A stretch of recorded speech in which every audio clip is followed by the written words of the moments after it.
I can't think of another area in Homeland Security where the threat is greater and we've done less. We have entered into a new phase of conflict in which we use a cyber weapon to create physical destruction. I do believe that the cyber threat will equal or surpass the threat from counterterrorism in the foreseeable future.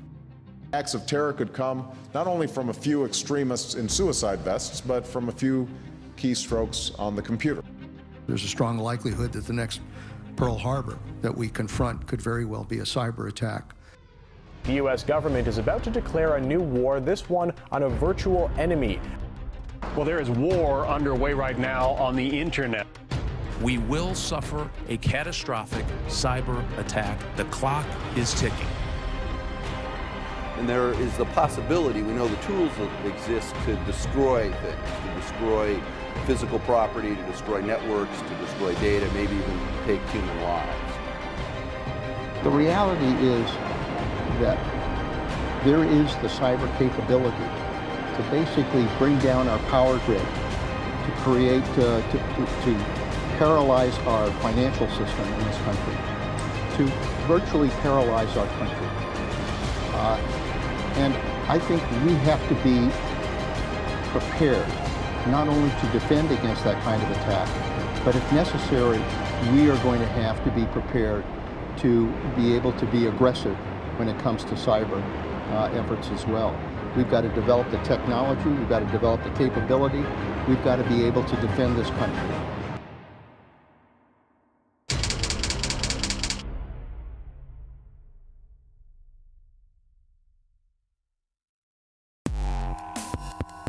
Technology today is increasing at an alarming rate. Moore's Law states that processing speed and memory capacity doubles approximately every 2 years. The phone in your pocket has more processing power than the computer that got the first man on the moon. The first electronic general-purpose computer took up about 1,800 square feet, and today, the average laptop runs approximately 30,000 times faster. Technology's exponential growth trend has allowed us to share more information much quicker, and it has immensely expanded our connections. Over the past 10 years, internet usage has increased over 500%, and today it boasts over 2.4 billion users. More than 1/3 of the world's population now has instant access to information, to communications with friends and family, and to economic opportunities. More and more aspects of our lives are now being connected to the internet. For example, you can manage your bank account from a cell phone, you can remotely control your house's security system, and you can store information in the cloud so you can have it wherever you go. There is no doubt that cyberspace is a new frontier, full of possibilities to advance our prosperity. However, on this frontier, there are many new perils and dangers we have to face. The internet is open and highly accessible. Anyone can use it for good or for evil. There is now a new terrain for warfare. Cyberspace is quickly becoming the battlefield of the future.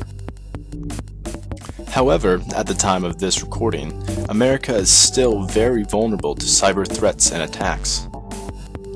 According to Leon Panetta, the United States Secretary of Defense, the United States government knows that foreign cyber actors are probing America's critical infrastructure networks.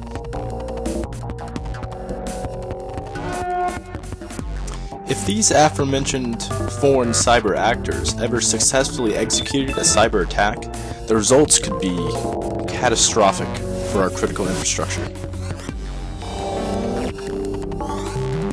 Our government has been doing lots to prepare for such an attack. For example, we have created U.S. Cybercom, or the United States Cyber Command, which organizes cyber resources and synchronizes defenses in cyberspace. Members of Congress are now discussing legislation to help defend the critical infrastructure of this country, as well as the companies and businesses in the private sector. But perhaps the best defense is a good offense. A couple of years ago, it is speculated that the United States government used a cyber weapon called Stuxnet to derail the operations of a nuclear facility in Iran. This upcoming video explains the complexities and the implications of this virus dubbed Stuxnet.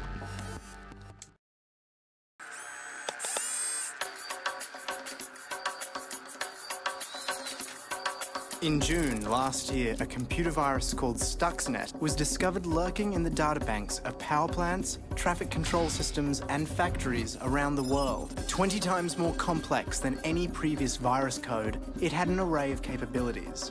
Among them, the ability to turn up the pressure inside nuclear reactors or switch off oil pipelines, and Stuxnet could tell the system operators everything was normal.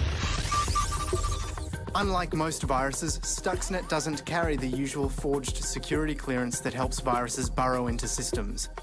It actually had a real clearance, stolen from one of the most reputable computer technology companies in the world. It exploited security gaps that system creators are unaware of. These holes are known as 0 days, and the most successful viruses exploit them. The details of a 0 day can be sold on the black market for $100,000. Stuxnet took advantage of 20 0 days. But once it got into a system, it didn't always activate. Buried deep in the Stuxnet code was a specific target. Without that target, the virus remained dormant. What was it looking to shut down? The centrifuges that spin nuclear material at Iran's enrichment facilities. Stuxnet was a weapon, the first to be made entirely out of code.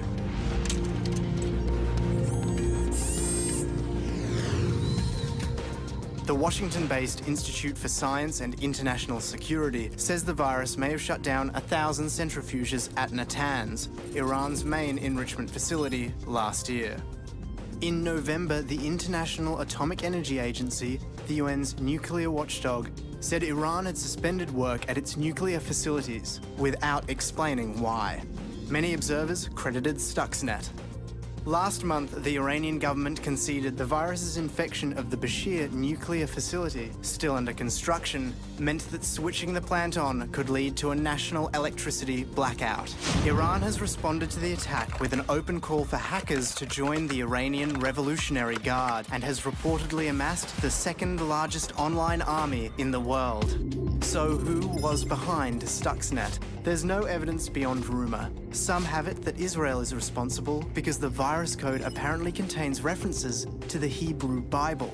Others believe the US was involved in the testing and development. The finger has even been pointed at Siemens mobile phone company, whose software is used by the Iranian regime. The most important question may not be who designed it, but who will redesign it. The evolution has been so fast that 9 months after its detection, the first virus that could crash power grids or destroy oil pipelines is available online for anyone to download and tinker with. You can watch people on YouTube pulling Stuxnet apart. It's an open source weapon. And there's no way of knowing who will use it or what they will use it for.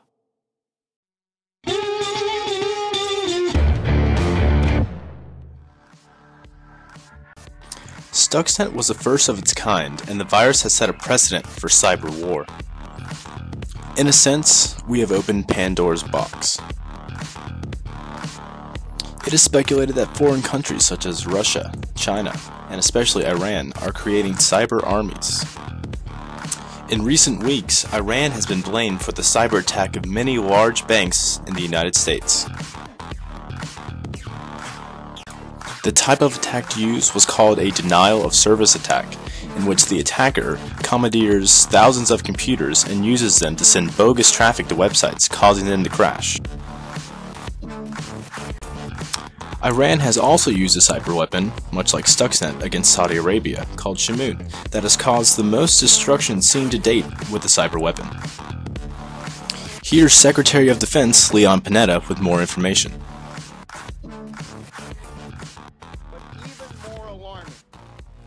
Is an attack that happened 2 months ago when a very sophisticated virus called Shamoon infected computers in the Saudi Arabian state oil company Aramco. Shamoon included a routine called a wiper. coded to self-execute.